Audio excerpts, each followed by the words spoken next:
প্রিয় বন্ধুরা, সোমবারের দিনে আমাদের প্রিয় নবী হযরত মুহাম্মদ সাল্লাল্লাহু আলাইহি ওয়াসাল্লাম জন্মগ্রহণ করেছেন এবং এই দিনেই তিনি মৃত্যুবরণ করেছেন। এই দিনেই পবিত্র কোরআন মাজিদ নাজিল করা হয়েছে। এই দিনে জান্নাতের দরজাসমূহ খুলে দেয়া হয়। এজন্য সোমবারের দিনটি অনেক গুরুত্বপূর্ণ। এই দিনে যদি আমরা রাসূল সাল্লাল্লাহু আলাইহি ওয়াসাল্লামের ওপরে বেশি বেশি দরুদ পড়ে মহান আল্লাহ রাব্বুল আলামিনের কাছে কোনো কিছু ইখলাসের সাথে চাইতে পারি, তো মহান আল্লাহ রাব্বুল আলামিন আমাদেরকে সাথে সাথেই তা দিয়ে দিবেন ইনশাআল্লাহ।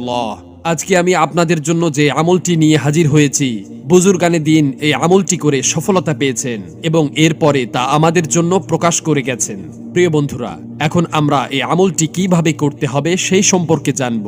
এই আমলটি করার জন্য প্রথমত আমরা সোমবার দিনে রোজা রাখব। সারাদিন রোজা রেখে আসরের পর বা ইফতারির ৩০ মিনিট আগে রাসূল সাল্লাল্লাহু আলাইহি ওয়াসাল্লামের ওপর দরুদে ইব্রাহিম অর্থাৎ নামাজের মধ্যে আমরা যেই দরুদটি পাঠ করি সেটা